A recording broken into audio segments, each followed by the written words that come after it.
Hello and welcome to the Southbound Sports Show. I'm your host, Richie Leahy, here with my co-host, Maddie B. We're going to start off the show with kind of a segment we've been doing, giving it a new name, the Coaching Corner, as Matt gets ready for high school football playoffs. Matt, so why don't you give us a rundown on what your schedule looks like and what do you expect? So this year, the playoff brackets were announced. We ended a 5 seed in District 6 Class Single A. Now, for those of you who don't know, in Pennsylvania, it goes up to 6 different classifications. So we're playing in the smallest one, and we're right in the middle, which is about where I thought we were going to be. We were dealing with a lot of injuries, and when you look at our bracket in particular, I really like the spot where we're at. Now, obviously, there's a lot of different parts that you're trying to avoid certain teams in different scenarios, but I feel like with where we're at, sitting at 5, we earned a home game, which is a great thing. And then as long as we keep winning, we should have a favorable bracket.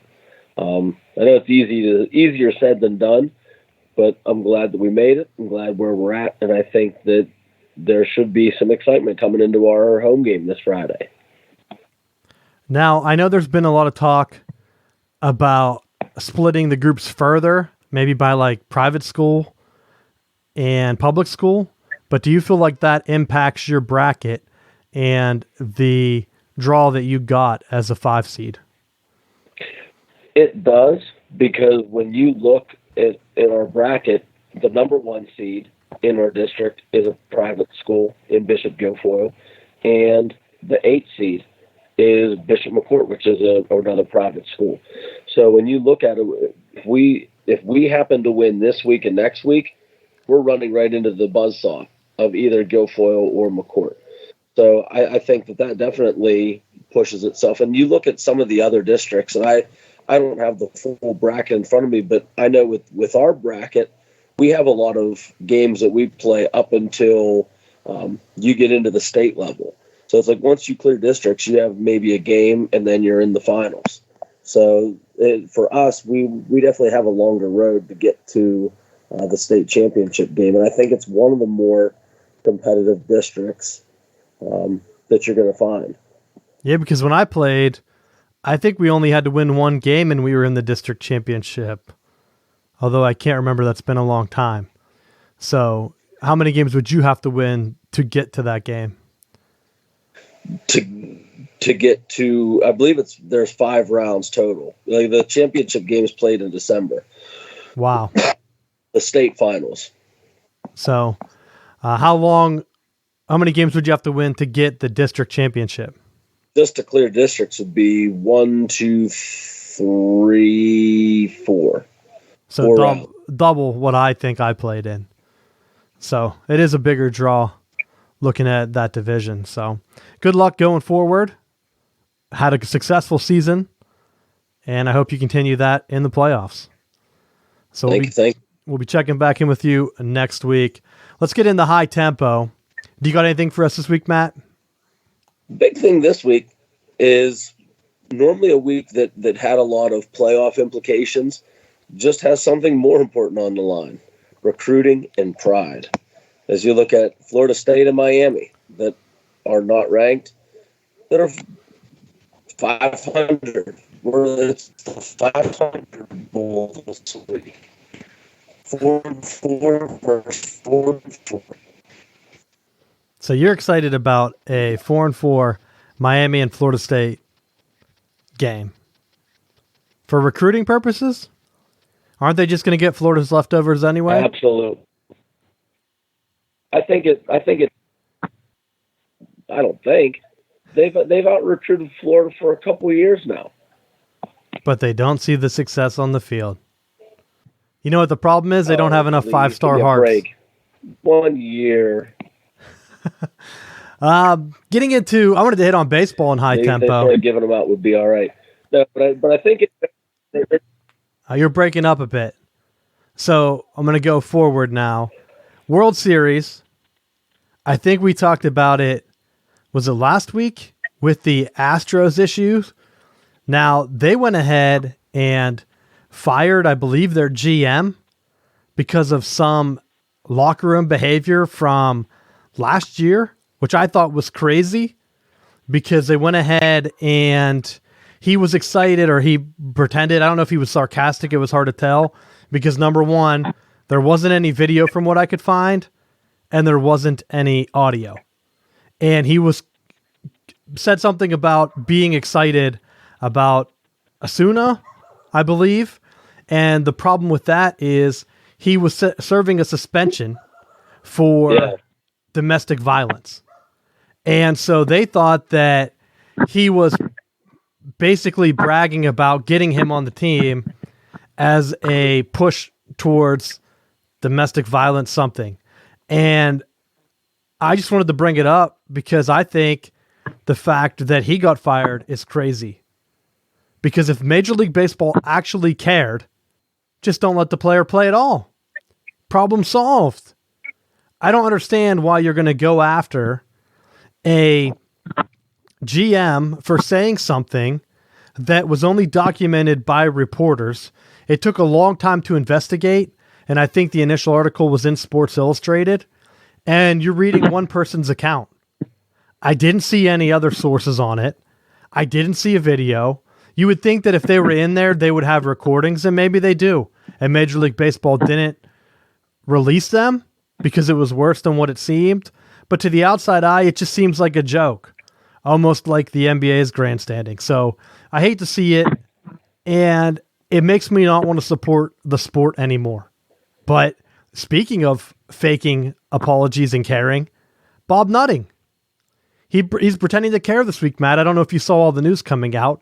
He fired Neal Huntington after he had already came out and said that he was going to keep him. I believe a few weeks ago we reported on it when they fired the team president. But I think fan backlash was so bad because they were already sending out to, I think it was regular season ticket holders, or maybe I saw an email from one of the season ticket holders that... What, the playoffs? Yeah. I said it could have been to the postseason ticket holders because they haven't had Bucktober in a while. I think they were already looking at those early renewals, Matt. They thought, hey, Garrett Cole's doing well. Maybe we'll be able to rope some of them back in. I don't know what the other thought process could be. But they sent out like an early, hey, are you interested in renewing? And of course, they must have got a bad return on that. I don't know how many people got them.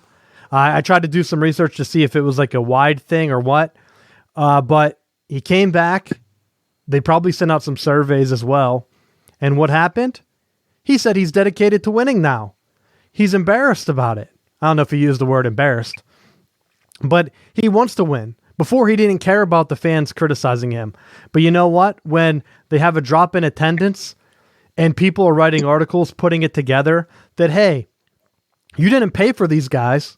You had them on your team. Look at Garrett Cole and others making success in the World Series.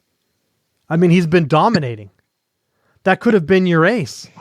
What are you doing? You look at the return from the Chris Archer deal, which me and you both said was a bad idea last year because he was dwindling down.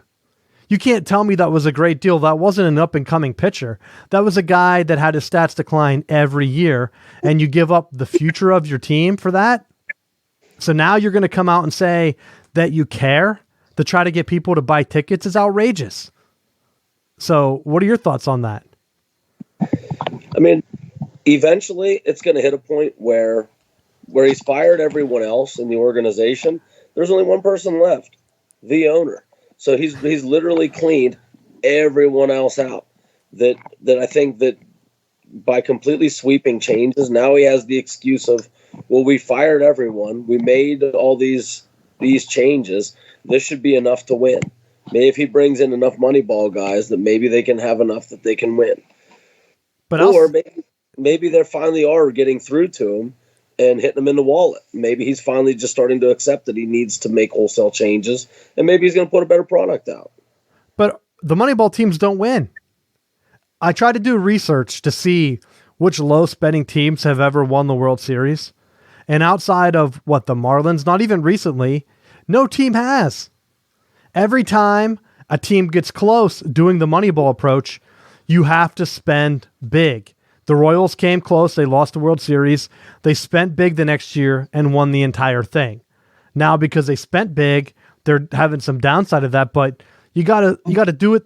You gotta go big to win. Otherwise, it doesn't matter. Why else are you doing it? The Pirates had the chance a few years ago to go all in, and instead they just kind of just let it go. And it doesn't make any sense on why a fan would support that, because I think the other teams that at least tried to follow that model, Cleveland came close. They paid big, and they were they in the World Series? I know they came close if they weren't. And then what was the other third city? Was it Milwaukee? They paid big and made a run. Maybe it wasn't them. But I mean, like Oakland, they never really made that jump to winning it big. They had a pitching staff almost like the Atlanta Braves, where you have three good pitchers. And then the Atlanta Braves were notorious for never going and getting that free agent, that big bat, that guy they needed. They were always making backhand deals with the Pirates. Like, oh, here, we'll take your LaRoche, or here, you can take our LaRoche, or Craig Wilson, or whatever other guys they want to bring in. And that's why I think they faltered every year in the playoffs. They never took a risk that was going to hurt them. They played the long game where, hey, we can get these guys that are good enough to win us divisions every year, and let's see how long we can make that. But as a fan, I'd personally take one World Series championship over 10 division titles over a decade. Or at least, hell, getting to a World Series. Not these one-game playoff play-in games that you're bragging about. So that's what the Pirates were hanging their hats on, and they never capitalized. That one year, they were, the second best record in Major League Baseball? I mean, it's shocking to look back at it. But I just wanted to bring that out. Two things about baseball that annoyed me this week. I thought, do I really care? I saw a guy wearing a brand new, it had to be a brand new Pirates baseball shirt. And I thought, down here in Raleigh, why did you buy that? Like, are you serious? Like, you should just trade that in for a Penguin shirt or some other Pittsburgh team. Why would you not, why would you buy that? I still am baffled by it. It's not because they had a great season. It's not because you bought it at the beginning of the year thinking, this is our year. Hell no. Next year, it's even more bleak. So if you just bought it now, I hope you got it for free. That's all I'm going to say on the matter. I think, what was it? I think I might have had, let me check my notes here. I thought I might have one more baseball news, but I don't think I do. The main thing was I was going to cheer for the Astros, and now I want them to actively lose because they're just firing people because of the job lynch mob. And I don't like that. But it looks like they're probably going to win anyway. I don't know. Did they play last night? Obviously, I haven't even been keeping up because baseball, that kind of stuff just annoys me. Yeah. Let's get into football. Steelers. Well, they're on the Steelers last night. I texted you because Mason Rudolph. The Astros were up. What was that? I said the Astros were up 3-2 in the series and about to win tonight to finish them off. So they'll finish them off. When you're looking at all that, the rest of that stuff, the thing you got to take into consideration is they were willing to go out and get another pitcher. And in addition to all the fire, and it's good for them for making the moves that they need to continue winning, as opposed to just saying, close enough, and blowing it up to save a buck. Yeah, I mean, you're looking at it coming back, and each year you're going to say, what am I going to do? Am I going to rock with my roster, or am I going to make a change? And like when the Pirates reached for Chris Archer, you just knew that wasn't a playoff move. It was almost like, if you're going to do that, just, you're close, you had a kind of a winning streak going, ride it out. That's not a winning move. That's not going to get a guy that strengthens your team. So we'll see. Astros probably will win just because they were down. What's up? You're breaking up again. I said it was enough for them to say they did something. So that was what that move was that everyone was like, to make some kind of move. And so that, to get them back was like, this is good enough. And I think taking it a step further, when you look at a lot of the guys that they give, don't think about it as giving the player away. Think about it as we're loaning out their better years so that then we can bring them back when they're 45 years old, and we can be like, hey, here they go back. So we could get a guy like cuts when he's 45, and we can go, hey, remember when he used to play with us, and then we gave him away? Now he's back. But you can bring your jersey back. Oh, I wouldn't be shocked if they brought him back. I think that's going to be a guarantee at this point. And I feel bad for him if he does decide to come back. Because it's like, why? At least if you're going to do that, go and be a journeyman on the Red Sox or the Yankees and try to at least give yourself a best chance, or go to the Astros now. Try to win a World Series before you retire, man. But we'll see. Going forward, I agree. The Archer move was just to make fans happy. This year, these firings that have been spread out are just to appease fans and try to get them back in for season tickets or whatever. So we'll see. I'll get it back to the Steelers now. I sent you a text. I thought they should have pulled Rudolph after that first quarter. Brutal start. And Fitzmagic was out there in a must-win game for the Steelers. And it took them a while, but they turned it around. And the big play, right before halftime, the Dolphins, for whatever reason, went man up in like a 3rd and long. It was the most frustrating thing. I thought I was having flashbacks to Don Brown calling that against Ohio State. If I was a Dolphins fan, that's exactly what I thought about. It was like, why are you running man there? Even I think it was Booger McFarland. Normally, he just kind of talks, but even he was shocked at that call. It was like, that's the kind of call that can define a young coach's career. Because any common sense would just say, play it back. And that turned the game. That was a big touchdown to get the Steelers real close. Was it 14-10 or something like that at that point? And then after that, they didn't even score, the Dolphins. That was the game. Steelers came out in the second half and dominated. You can't give a team a spark. And the Steelers, they needed that spark. They got it. The receivers are starting to step up. Mason Rudolph, the reason I wanted him pulled, because I got a lot of people asking me, why would they pull him now? That's dumb. He didn't look like he was 100%. He didn't have zip on the ball. He was floating throws. And I thought, if you pull him, you need to win this game. You can win this game with Duck Hodges. You can't say, okay, well, we need Rudolph in there because we got to throw against this awful Miami Dolphins defense. They're 0-6 for a reason, or they were going into that game. So you can't tell me that you can't win that with your third string if Rudolph isn't 100%. But he came around in the second half, looked like he got back up to game speed and did just enough to get the win. So what are your thoughts on that, Matt?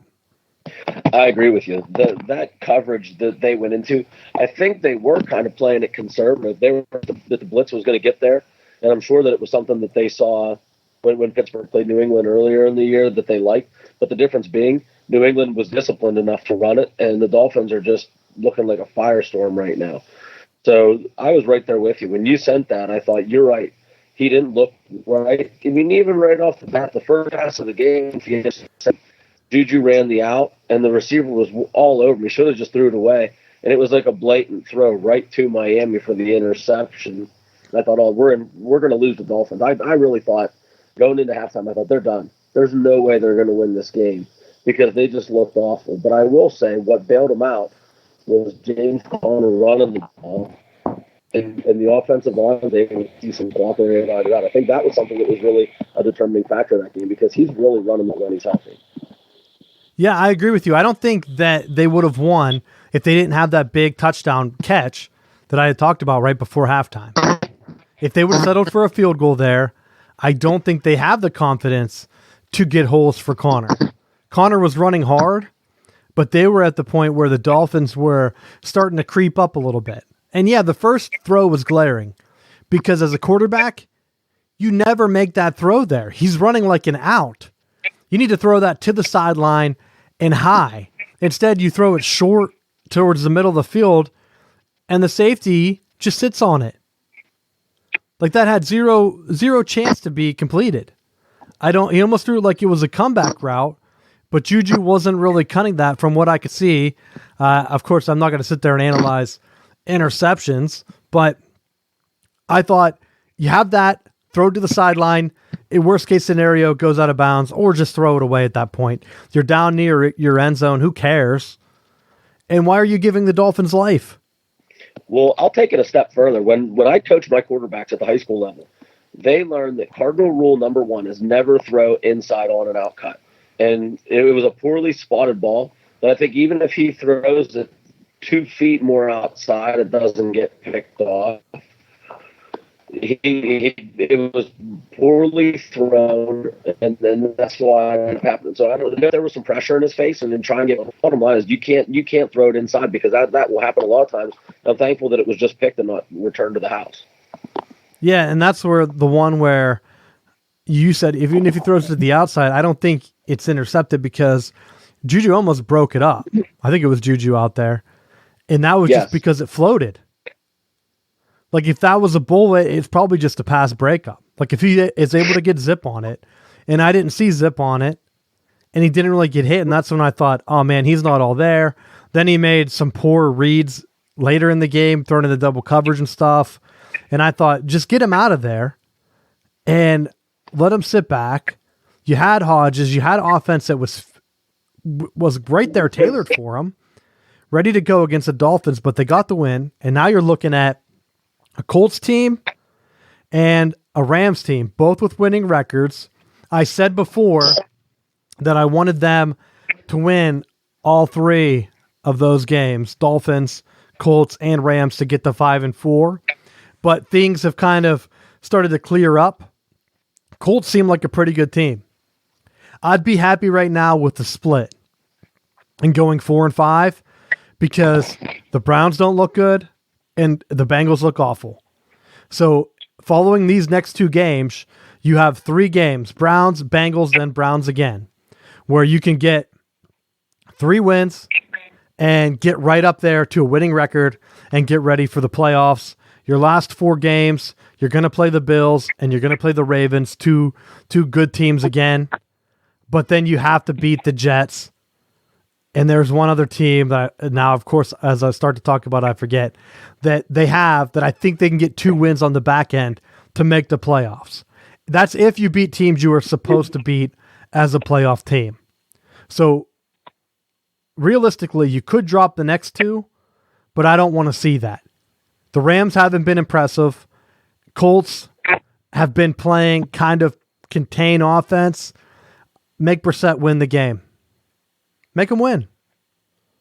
So go out there, get it done, win the next 2, get a winning record, and then I think you'll be right in line. At this point, you can't worry about what the Ravens are doing, but you got to get a winning record and hope that the rest of it works itself out as you can push at least for a wild card. I'd be happy with a wild card this year. I know Tomlin, I think they said, has never had a losing season.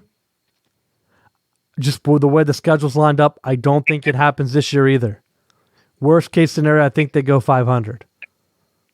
But we'll see. Anything else you got on the Steelers, Matt? I did think that, watching it, that we talked a little bit about Fitzpatrick, Minka Fitzpatrick, the Steelers safety now.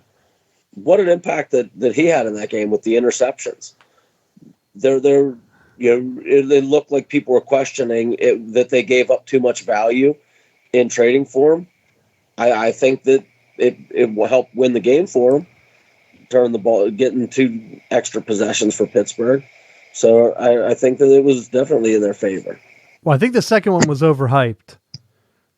And I'll say that because I think it was 3rd and long, and Fitzpatrick threw it up in the double coverage, knowing that if it was intercepted, the Steelers were going to have the ball deep in their own territory, which is exactly what happened. Well, that's easy to that, but guess what? Pittsburgh secondary has been suspect for how many years? That's why I think it's a win-win for the Dolphins. Are they going to be able to punt down there and hold them? Probably not. I mean, you know how tough it is to punt inside the 5. So worst case scenario, that's one where I want to see Fitzpatrick knock it down. Like, know the scenario, and that's if my notes are correct. Because I had it as a 3rd and long and threw it up in the double coverage because he knew he had the big receiver that I think he was trying to throw to that Hayden had trouble covering. You had Fitzpatrick over the top. Know the situation. Knock it down. What are the chances that they're going to pin you inside the 5, I think is where he ended up intercepting it, on a punt? I know it's the NFL, but not good. It's not like it happens all the time. So knock it down. Let them punt. See if maybe they mess up the punt. Maybe you get it as a touchback then instead. But I could see it if you thought you had a return. But I mean, come on. You don't need the stats. You need to help your team win. It wasn't like you were dominating the game at that point. The Dolphins were still in control. I think so. They were still up 14-10 at that point. But to me, the thing of it was, in the past, those are the situations that plagued the Steelers' defense, because it was a 3rd and long. The ball wasn't. The Dolphins weren't pinned deep, but Fitzpatrick launched it, and rightfully so. That's typically the play that you're going, oh, everyone knows, bat it down. But for whatever reason, in the past, it's plays that the other team ends up making. And then it ends up coming back to bite Pittsburgh in the rear end, because they'll complete those kind of passes or get a pass interference call, which, by the way, what did you think of that earlier? It was earlier in the game where it was completed, but they overruled it. They called it pass interference. They reviewed it and still said it was pass interference. Did you think it was? This is one of the ones that I was going to talk about. I didn't know if I should tie it into college, because I think there needs to be some discussion on this pass interference stuff to just clear it up. I mean, you need a consistent call, and it starts in the college game up through, I was going to talk about it in the Michigan-Notre Dame game. Notre Dame could have been shut out. Their touchdown was allowed because it was a long 3rd down, and they called defensive pass interference on Michigan, and on review, there was no pass interference. In the NFL now, they can review it, but it's a judgment call. So this is where I think they need to come together and just say, look, we need a clear, set, defined rule of interference. And I know that you can probably call interference on a lot of plays. Did he grab the guy's arm, almost like they do in basketball? Because in basketball now they have one where, like, okay, if you impede the progress of the guy driving to the rim, if you hook his arm, if you do this, do that, I just want them to get a clear, defined thing. If you grab the arm, make it grabbing the arm. I don't even think. I mean, if you want to make more plays, just even allow them to grab the jersey or something. I don't know, because I saw something watching the Michigan game that I'm surprised a lot of other teams didn't do. And I don't even know if this is common, but Nike has made it so that Michigan's name and numbers on their jerseys have been ripping off very easily, and maybe not even easily. And Matt, this is a conspiracy that I'm going to throw out there. How many other college teams have you seen where their jerseys rip off? None. Like none. Penn State, if you go back and watch it, 2 or 3 of Michigan's receivers all had their numbers on their back ripped off because Penn State was grabbing them. And so don't put it past Harbaugh with his innovative off-the-wall thinking to tell Nike, like, hey, how about you stitch less on those to try to get me some calls? And then guess what? Notre Dame game, same thing. Michigan's receivers are out there running around with their names coming off, and it gives the refs or the coaches something to point at the refs. Like, look, they're definitely holding our guys. The numbers are ripping right off the jerseys. And so, like I said, at this point, just get it clear. And I want them to come together. I want the rules to be consistent. Because NCAA, if it's that blatant where the guy doesn't even get touched and it's just a poor throw, I think it was a Michigan interception, actually. I think the safety cut in front and intercepted the ball, and they called interference on him or something. And so at that point, you knew it was a bad call, and the very next series, Notre Dame got the short end of the stick as they called 2 fake pass interferences on them that were clearly makeup calls. I mean, you can give me the officials that can call into the show and try to explain to me that those were not makeup calls that got Michigan a touchdown. Those were 100% makeup calls, both on 3rd down, Matt. If you watch a game, you'll know exactly what I'm talking about. Notre Dame scores after a fake interference penalty on Michigan, gives them a 1st down. The next series, the same thing happens to Michigan. Their receiver goes up, just an overthrown ball or something, and they call pass interference on Notre Dame to keep the drive alive. Except they did it twice because I think they knew that they needed them to get a touchdown to offset that horrendous call on the previous drive.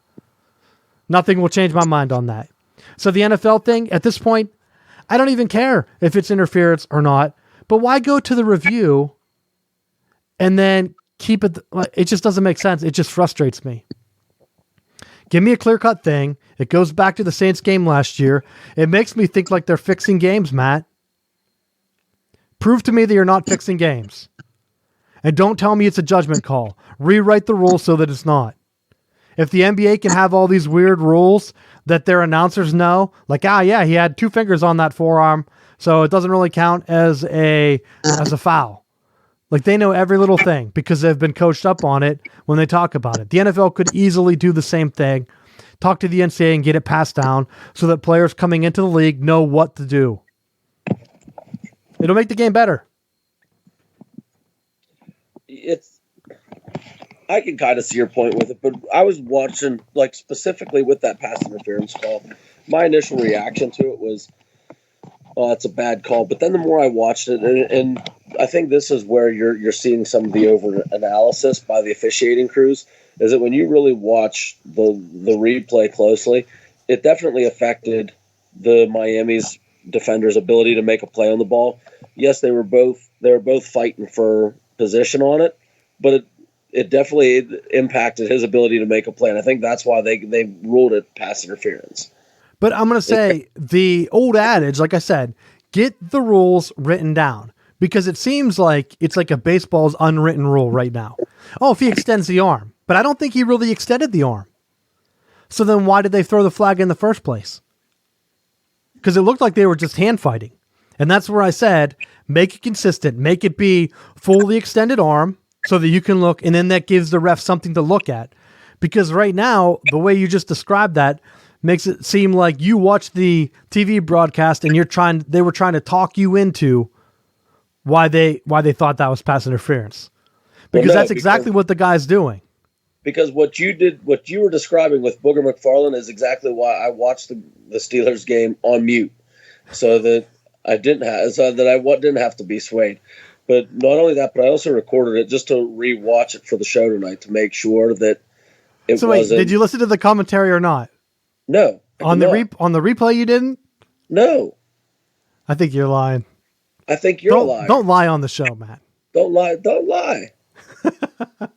I'm saying is they're just going to make up whatever the hell they want because there's no clearly defined pass interference. Did he make the catch? Yeah, he made the catch. Could the defender have knocked the ball away? Yeah, he still could have knocked the ball away because they were hand fighting. Push your arm up through. I don't think it should have been interference. That's my final stance on it, even though I was trying not to say. What? Don't be a homer. That wasn't a homer because, like I said, hey, I gave a clear cut on the Michigan getting 2 bogus ones back to back when I didn't think they should have been, and I think they were makeup calls. I think this one, they had it, they threw it, they realized they were wrong, and I think a lot of times you go back and then they're like, well, maybe that guy's seeing something that I'm not seeing on film. Or was it the same guy that goes to the booth? I don't even know. I just think that you're making a mockery of the game, and it makes me think that you're rigging games.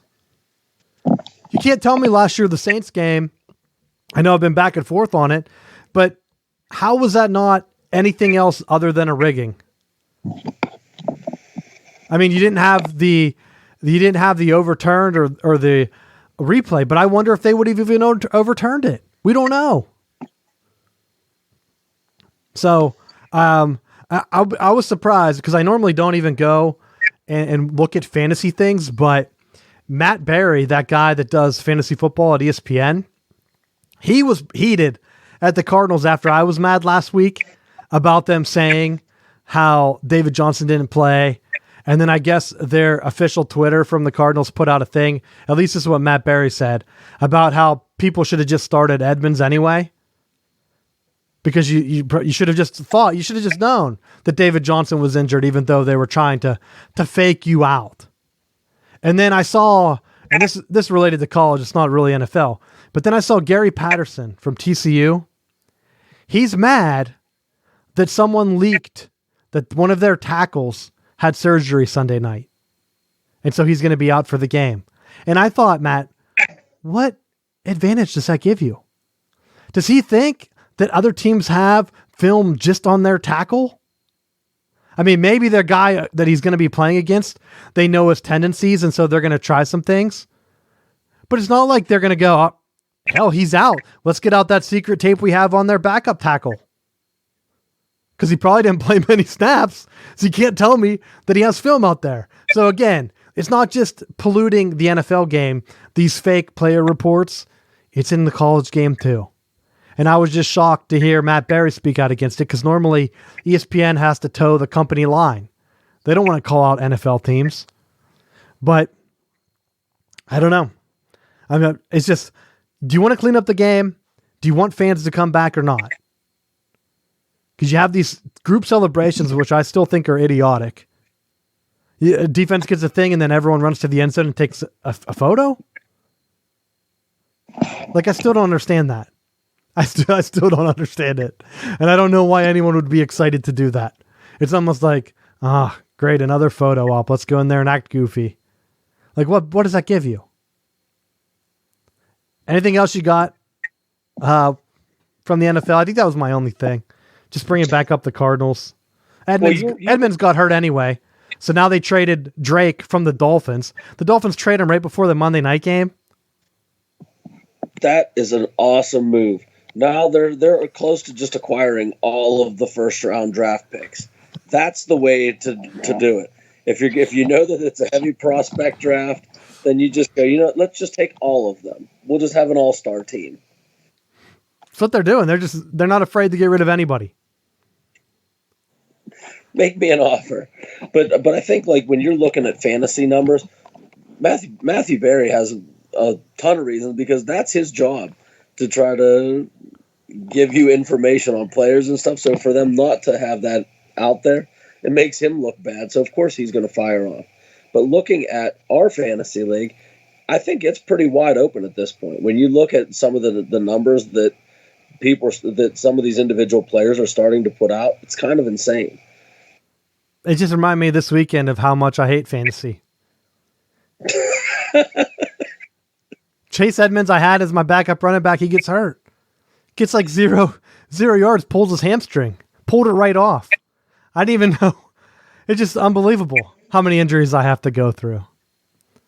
Ridiculous. See, if you're a good coach like me, you'd know how to handle injuries. But they can't swap, Matt. I didn't know he was going to get injured 2 plays into the game. See, if you would have agreed with my line of thinking, then you could have just put someone else in. You would have been fine. Yeah, I had Damian Williams. He got like 6 or 7 points. It wouldn't even matter, really. I actually would have been close. But who knows? That's why I hate fantasy. You don't now. You put too many things on it. Maybe they should let you swap and have a backup where if a guy gets hurt, you get like 1 injury replacement per position or something. If you have a guy. Because then that would have allowed me to swap him in.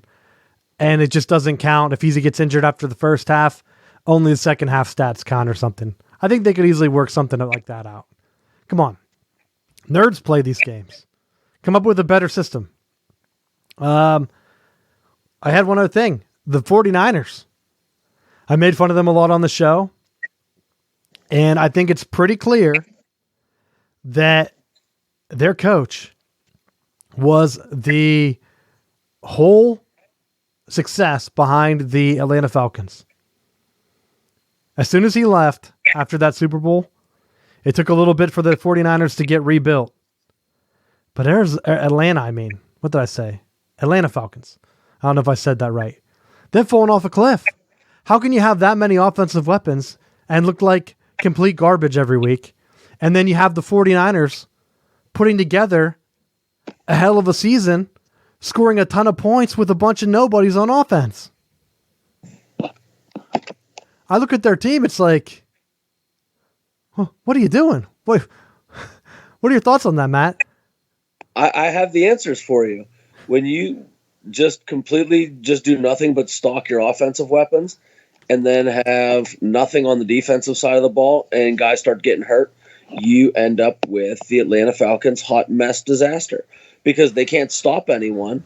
And even if they find themselves in a shootout, the defense is going to let them down. So they have no margin of error. They have to literally score on every possession to be competitive in the game. And I think it's eventually going to – I like that they tried to ask, is it Mike Brown about his job status? And he's just like, I can't be worried about – or Dan Quinn, he's like, I can't be worried about that right now. It's like, you better be worried about that because they're going to fire your ass. You're not winning games and you have a star-studded team. Like, you need to figure this out ASAP. Hey, they can run the same propaganda feel-good stories about him that they ran after Jay Gruden got fired. I don't know if you saw this. I don't know if it was the NFL or if it was like CBS or someone. They put out all of his coaching tree and how they'd have great success, even better than him, which means he's a great mentor, even though his head coach career didn't work out. And it was like Sean McVay going to the Super Bowl and someone else going to the Super Bowl. And it just made me laugh. Like, if Jay Gruden was watching that with his family, he had to have been embarrassed.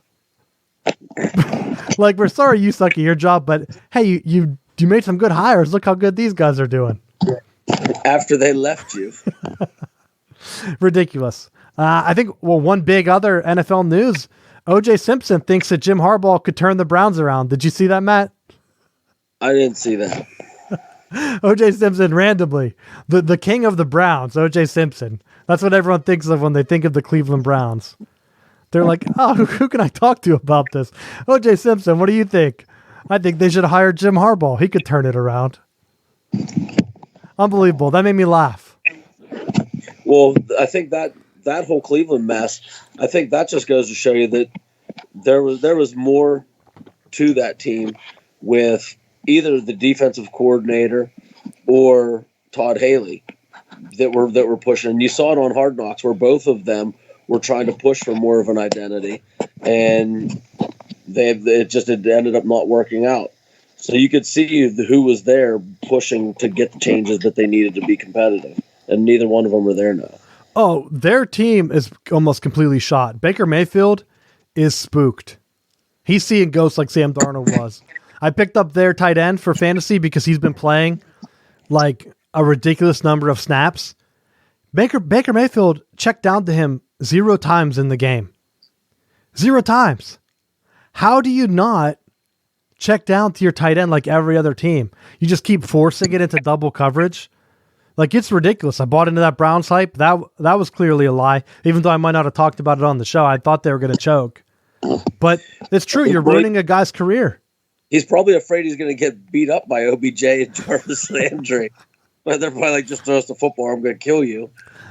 Maybe you're right. I don't. I have nothing else. I just think that he's done. I think him and Sam Darnold, and I guess you could throw Mitch Trubisky in too. He's getting a lot of heat lately. I don't know if they were all from the same draft class. Was Baker more recent? But we called Trubisky as a bust. I called Sam Darnold as a bust. Baker Mayfield, I didn't really care. I don't think I've talked about him at all. But we'll see. Any other NFL news you have? There's one other thing that I felt worthy of noting. I don't know if you picked up on this. Mike Tomlin actually won a challenge last night. First time. In like a gazillion years. I think it's been like 2 years since he's won a challenge. So we hired someone specifically for that job, and that person did their job last night finally. So I didn't get that. I didn't see that job posting. I would have applied. Raise the Jolly Roger. I'm great at doing hot takes and complaining about Mike bad Tomlin calls. doesn't need to be making that decision. Someone's job was to tell him when to challenge and when not to, and they did their job correctly. It's ridiculous that they didn't have someone. I think every team has had that going back to. Wait, when did the Big Ten start challenges? I don't know if they used to have the coaching challenges or not, but I think everyone has had that guy in the booth to be like, "Whoa, don't challenge that." But then, even if it is close, you still have to rely on the replay officials to do their job and not get it wrong. So we'll see. Getting into quick hitters, my new segment. That's what I titled. I'm starting to add titles onto these because I want to get some music cues. We just haven't figured out the tech stuff yet. Big one. First one. Game day snubbed Minnesota and Penn State.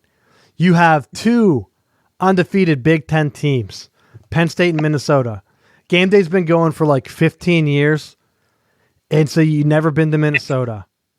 This is it. I know you have LSU and Alabama, but you've been there 100 times. You can see Alabama in 2 weeks if you want. And they take a couple days to think about it. And do you know where they went, Matt? Or where they're going, I guess? Where they go? Memphis for a big AAC showdown between, I don't even know who Memphis is playing. I just saw that and I thought, well, that's a load of shit.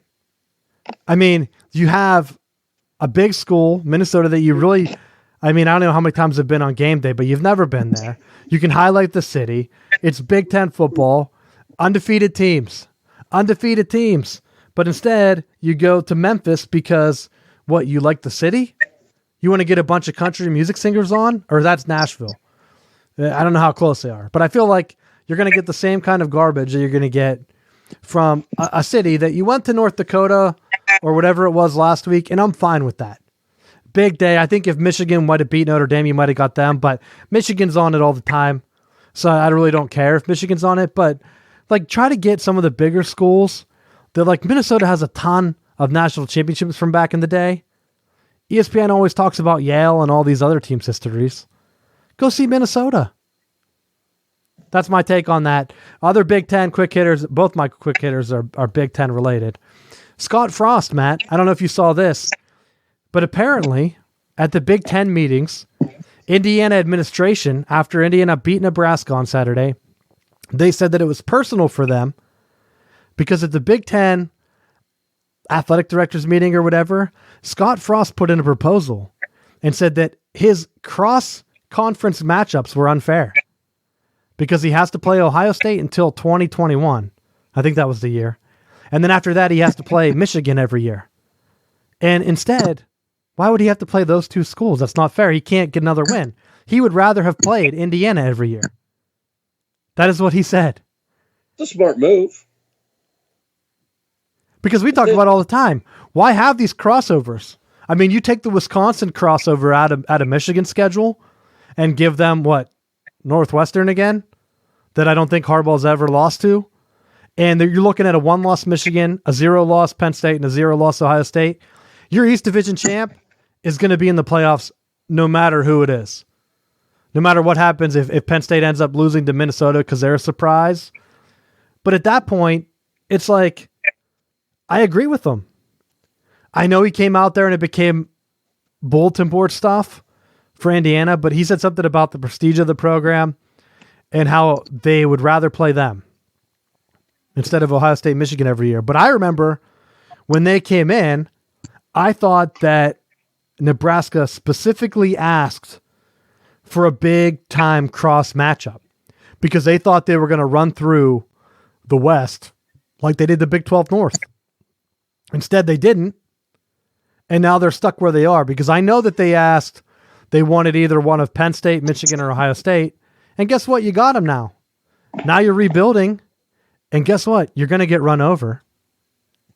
Now it's your job. By the time you play Michigan in like 4 years, you should have the program humming.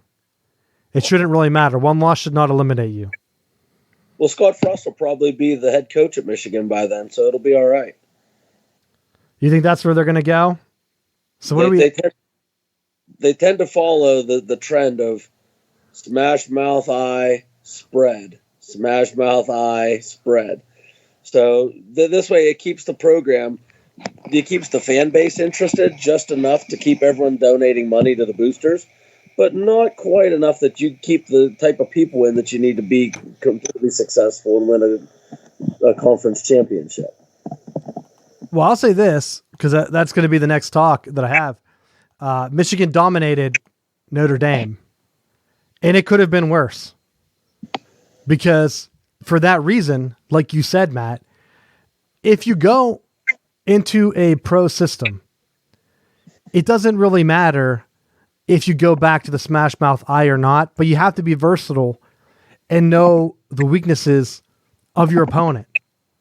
Notre Dame came out with the worst game plan I think I might have seen in the past 3 years. Maybe, I guess you could say, maybe Don Brown's defense against Ohio State last year, bad. That's how bad Notre Dame's game plan was. Michigan's weakness is right up the middle. They're undersized in the middle. Wisconsin ran the ball right down their throat. That's where Penn State attacked them early until they adjusted. What does Notre Dame do? They throw like 100 screens. Guess what Michigan's strength is? Speed. Do you think Notre Dame had any guys out there with speed that could cut upfield? Hell no. They were constantly in 3rd and long. As I watched the game, I thought, okay, when's this joke going to end? Like Michigan gets up 7, they get up 14 or whatever it was. I don't know if they kicked the field goal, it might have been 10. And then I'm waiting for Notre Dame to start playing for real. Like, all right, they're going to turn it on and Michigan's going to blow this game. And guess what? Notre Dame never adjusted. Well, I think that maybe their game plan was set for better conditions, and that as soon as it started raining, it just took the Notre Dame players out of it. Because Michigan, I mean, not that Michigan wasn't playing in those elements, but I think that they were better conditioned and suited to play in that type of environment. But Matt, Michigan's weakness is perfect for rainy weather. You just smash mouth them up the middle. They're playing defensive linemen that are 260. They don't have an anchor. They haven't had an anchor since Mo Hurst went to the draft. Even last year, they had like a pseudo anchor with Rashawn Gary trying to get the double coverages or whatever. Run right up the middle. Wisconsin had zero problem. You can't tell me Notre Dame, with all their pro offense guys, didn't have that at all. Instead, they're like, go ahead, Book, run around. And then Brian Kelly, after the game, said that Book was spooked. Someone said that last year, or maybe it was before the game, he said something like last year he knew Book wasn't going to beat Michigan, so he started the other guy that everyone said, whoa, Notre Dame only beat Michigan by a touchdown last year, but they didn't play their great quarterback. And then Brian Kelly specifically said that he knew he couldn't get it done against that type of defense. Like, what kind of coach just says that? Like, that's your starting quarterback. Like, I expect that. Mike Leach calls people out, but he like calls out the entire team. And I don't know if he's ever called out his quarterback specifically. That is not a very good move. That's called, I'm about to be shown the door, and they're going to actively try to recruit Urban Meyer. Hey, I wouldn't be surprised at this point. And Notre Dame's probably going to end up 10-2. That loss basically eliminated them. That's a Penn State 2016 loss. That eliminated them from the playoffs. Yep. Because they're going to look at that and they're going to say, Michigan has been a mess all year, and they just destroyed them. What is Alabama going to do? It's going to be worse. We cannot put them in. The same reasoning they used for 2016 Penn State. It wasn't the fact that they lost to Pitt like everyone thinks. It was the fact that the committee came back and said, that game against Michigan was a non-compete. That's a big N. We didn't even count that at all. So like you don't get that against you. You don't get that bump about playing a tough team. If you get a non-compete, you're out. Ohio State had that against Purdue last year.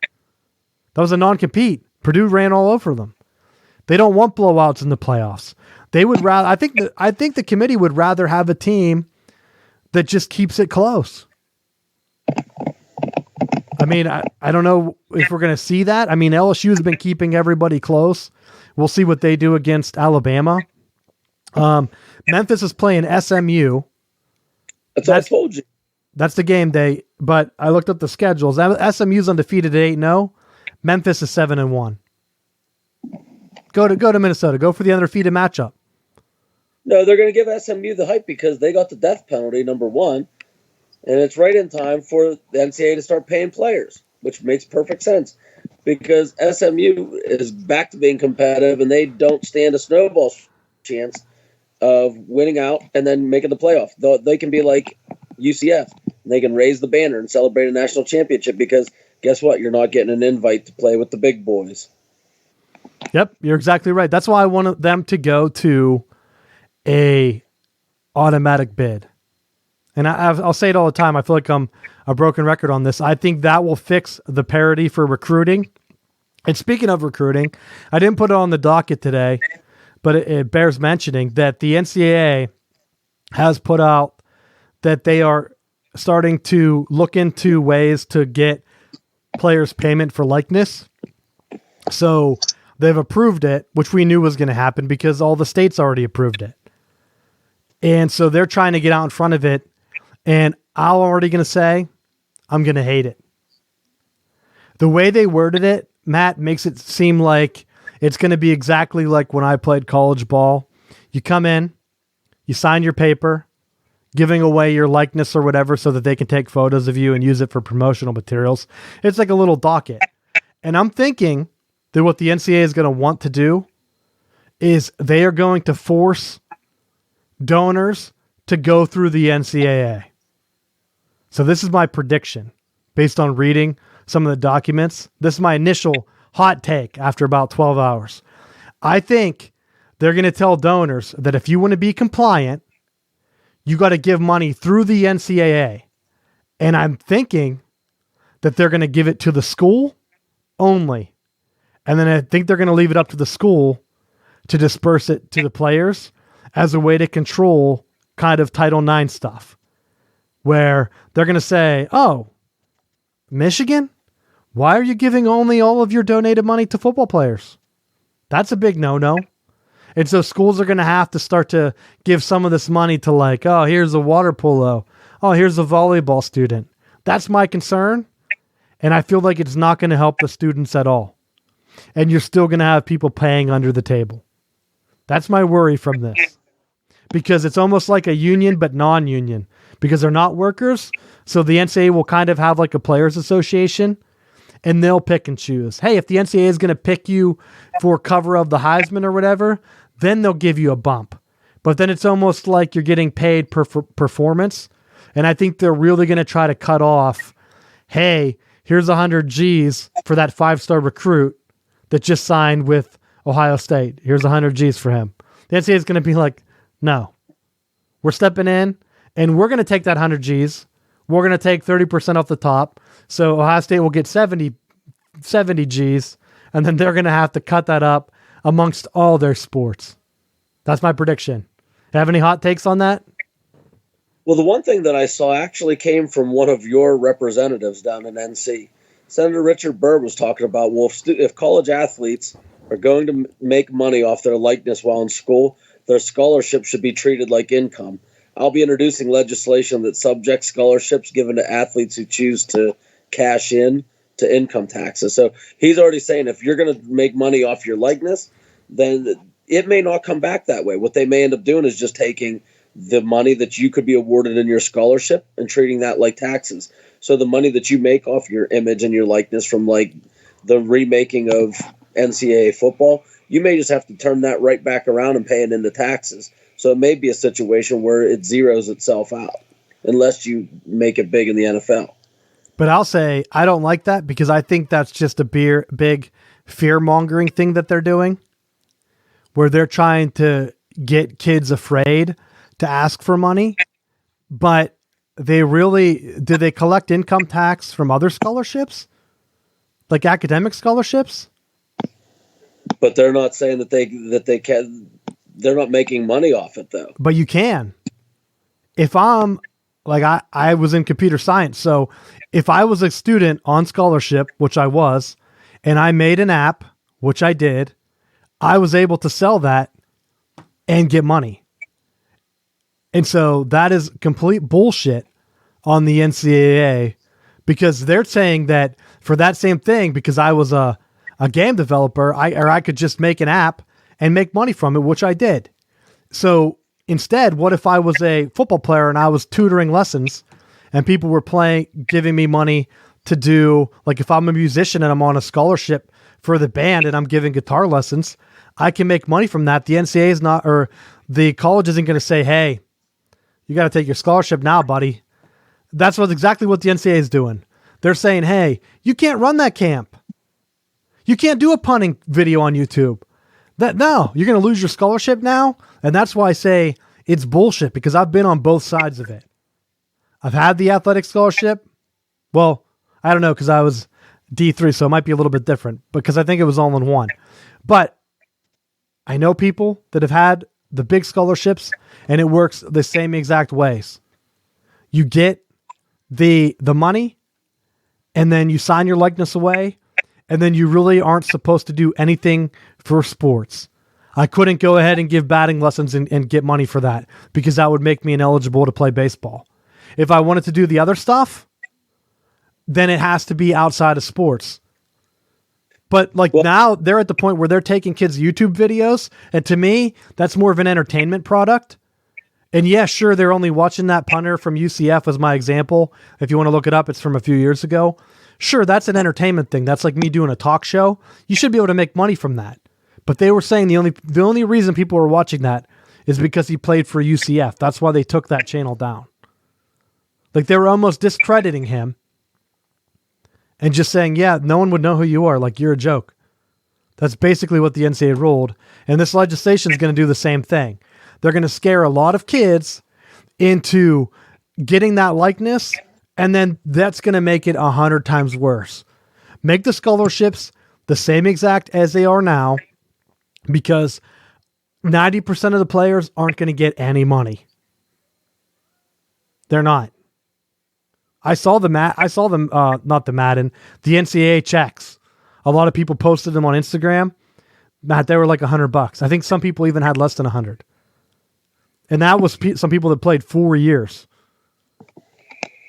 Well, I can believe it, and that's why I said I think that there was going to be an uphill battle, because how do you back pay for however many years that was going on of people playing, that they were trying to overcome that stuff.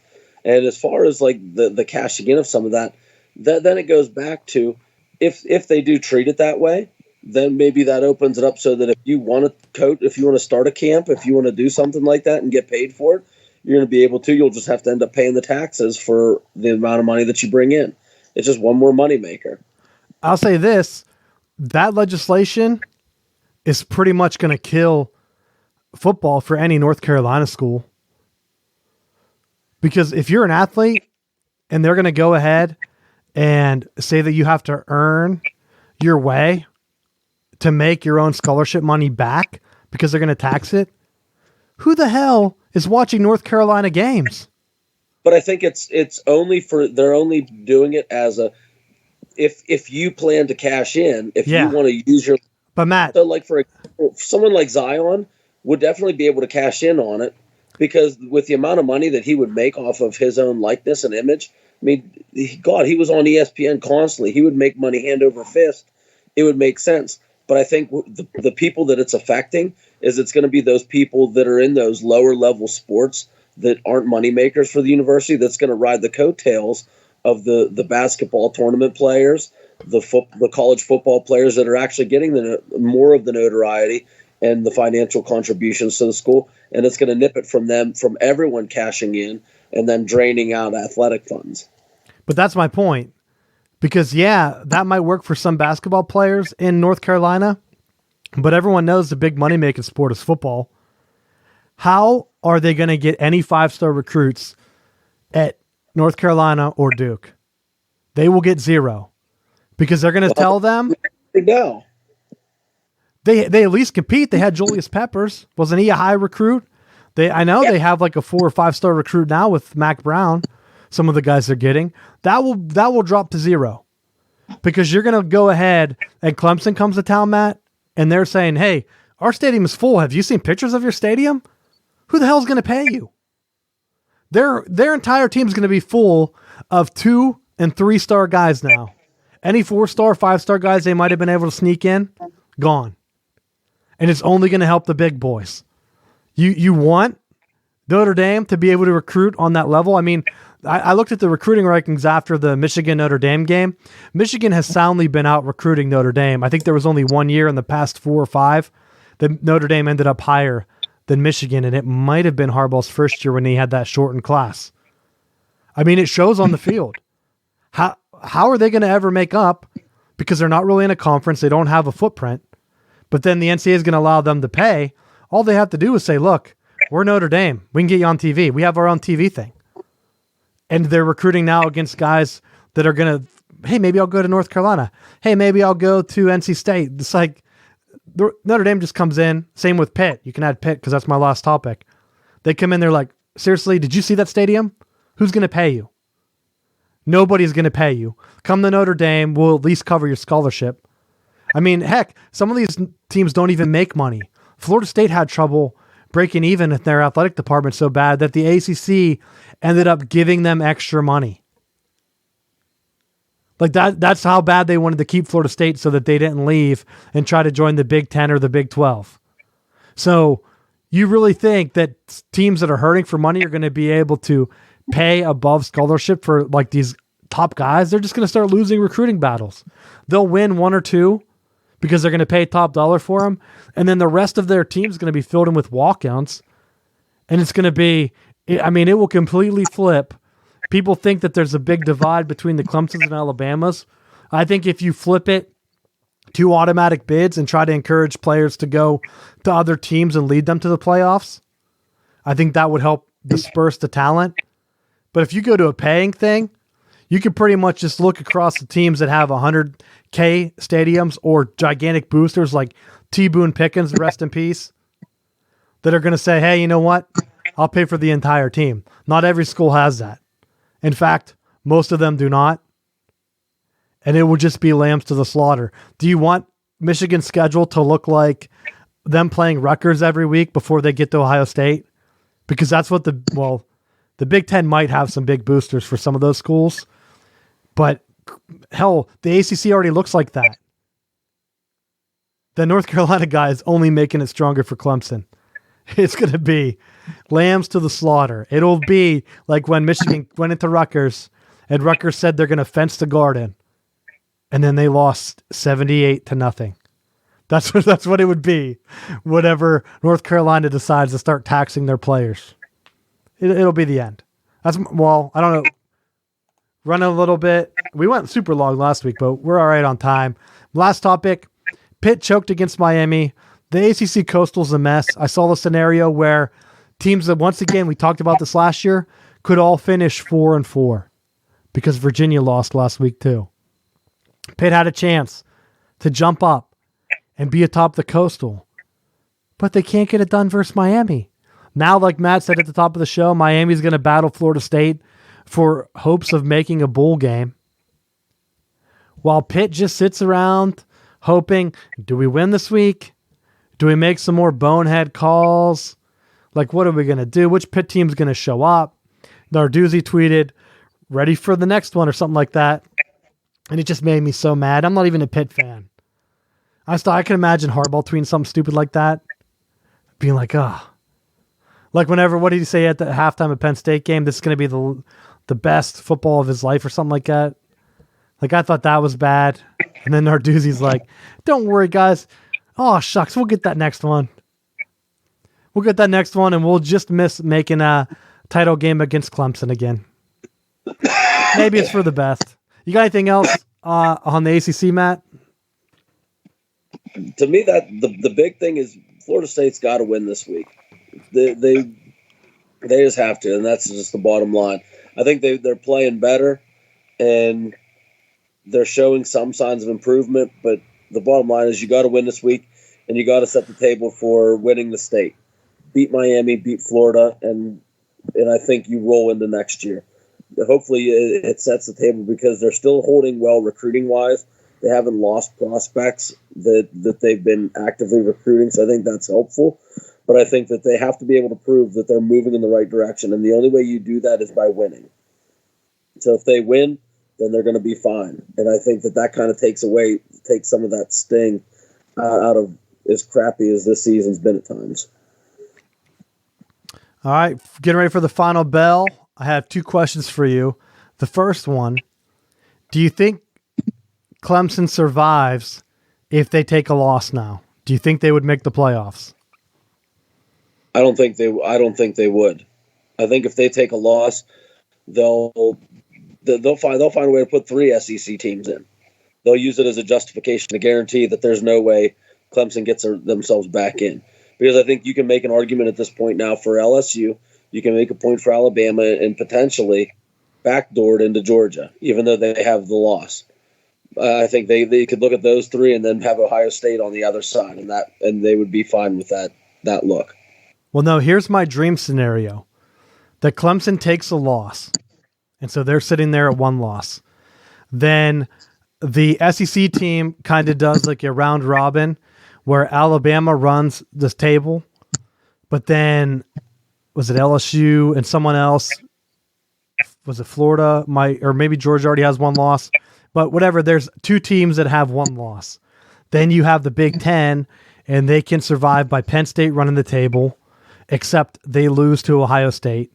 And then Michigan beats Ohio State but runs the table. So that you then have an Ohio State Big Ten champ at one loss, a one-loss Penn State, and a two-loss Michigan that just beat the Big Ten champ Ohio State. What do you do there? Or do you just put in those SEC schools? And in this scenario, hell, we could even make it more interesting. Maybe Clemson loses the ACC championship game and Oregon loses their championship game. And the Big 12 champ is maybe one-loss Baylor or something. Just because I want the NCAA to say, well, this sucks. Like, we have to expand this now because it's a complete shit show. And then everyone will see whenever they go ahead and just put in the biggest brands at that point that it's all fake. Hell, you could have two-loss Notre Dame sitting there with two-loss Michigan saying, why are all these one-loss teams ahead of us? Who did they beat? Clemson will have 0. I think I looked at it. There's a chance Clemson has 0 ranked wins. SMU could have a better schedule. So they really have, outside of them being defending champs, they would have no reason to put Clemson in. None. But that's where Clemson followed Saban's ideas perfectly. He out Saban. Play the schedule that you have. Don't overschedule your out of conference. Roll through it, and you're fine. There's no reason with the talent that they have and the pieces they have right now, there's no reason they should lose a game. Win out. Period. That's exactly why Notre Dame, I think, turned down the Michigan schedule. They ended up scheduling 33 and 34, like something ridiculous. Michigan had opened up. I think they still have open 2021 and 2022, and they were trying to get Notre Dame. Of course, they said no. At least it looks like that way, because then Michigan was trolling Notre Dame on Twitter. But there's really no point. There's really no point for Michigan to play them either. I think if Michigan's smart, you schedule 3 teams from the lower division that run an offense similar to Ohio State. Forget the Army teams. Try to get, you want to beat Ohio State? You struggling to beat them? Find 3 teams that run a similar offense. That way you get 3 extra weeks of planning for that game at the end of the year. Make them cupcakes, run through them. You're going to have to play Ohio State. You're going to have to play Penn State. And hell, the Big Ten keeps giving you a crossover game with Wisconsin, Nebraska, or Minnesota. So you're going to have a quality win on the other side too. You don't need those games. Clemson, unfortunately, has to play against the crappy Coastal. I just don't understand how Coastal can have no team step up. Like, where is their Minnesota right now? How come they can never have one team just jump off the chart? Well, it was supposed to be Virginia. It was supposed to be Miami. Miami was what, top 10? It was Virginia. We talked about it already. It was Virginia. It wasn't Miami. And Miami showed what they were. A flaming bag of dog food. I have one more question for you. Who do you have, Penn State or Minnesota? It's at Minnesota. Row the boat. Go Minnesota. I can't believe you would say that. I think Penn State wins. I think Minnesota makes the Big Ten championship game with one loss because I think Wisconsin's imploding right now. And we'll see what happens. One loss Minnesota out there. If they could somehow, could you imagine if Michigan beats Ohio State and then Minnesota were to win against Ohio State in the championship game to give Ohio State 2 losses? Did they put Minnesota in the playoffs? Hell, even if they beat Penn State, I think they would have to at that point. An undefeated Minnesota would definitely get in. Well, I would be surprised if that happened because Ohio State's beating people like they owe them money. So I don't know that I don't know that anyone's beaten Ohio State until the playoffs. And then they'll do what they normally do and just choke in the playoffs. But I saw a stat where their defensive coordinator, Greg Madison, everywhere he has gone, he's been at Michigan, he's been at Notre Dame, he was the defensive coordinator at Florida. Every time in November, his defense struggles because they don't make adjustments, whatever, the guys wear down. I don't know what the exact reason is, but they always struggle in November. So it will be interesting to see if that trend continues. They have possibly the best player in college football, Chase Young. I think they're already talking about him being the number 1 overall pick. Does that talent get you there? I would imagine Florida had hell of a talent on their national championship defenses. But if you remember, they still struggled. Tim Tebow had to give that speech. Do they have a game like that down the stretch to blemish their record? Because you never know if they're just going to go ahead and choke out at the end. Look unbeatable now. They looked unbeatable last year until they hit Purdue. So that's it. You got anything else you want to talk about?